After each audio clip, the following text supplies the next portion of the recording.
నమస్తే అండి. Cotton series 5 లో చూస్తున్నాము. ఫ్లోరల్ ఇష్టపడే వాళ్ళకి ప్యూర్ కాటన్ లో ఫ్లోరల్ ప్రింట్ లో శారీ అండి. ఇలా క్రీమ్ బ్యాక్గ్రౌండ్ కి వచ్చేసి పింక్ వచ్చింది. పింక్ అండ్ గ్రే మొత్తం వర్క్ వచ్చింది. అండ్ బ్లౌజ్ ఇలా వస్తుందండి.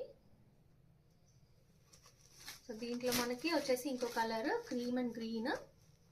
దీంట్లో కూడా మీకు బ్లౌజ్ గ్రీన్ కలర్ లో వస్తుంది. ఇది వచ్చేసి క్రీమ్ అండ్ బ్రౌన్ అండి. ఇందులో కూడా మీకు బ్లౌజ్ బ్రౌన్ కలర్ వస్తుంది. చూడండి ఇలా వస్తుంది బ్లౌజ్. చాలా సూపర్ కలెక్షన్ అండి. సో కొంచెం ఫ్యాన్సీ ప్యూర్ కాటన్ లో ఫ్యాన్సీ ప్రింట్ ఎక్స్పెక్ట్ చేసే వాళ్ళకి ఇలా ఫ్యాన్సీ బార్డర్ లో ఇలా ఫ్లోరల్ అండి. ఇది లైట్ పింక్ పర్పుల్ షేడ్. ఇది వచ్చేసి కొంచెం డార్క్ పర్పుల్. ఇది వచ్చేసి బ్లూ అండి. ఇవి కూడా చాలా బ్యూటిఫుల్ ఉంటాయండి శారీస్. మనకి ఇవి కూడా ప్రైస్ రేంజ్ వచ్చేసి 820 నుంచి 900 మధ్యలో ఉంటాయి. ఆన్లైన్ ఆఫ్లైన్ అవైల్ చేసుకోవచ్చు. Thank you.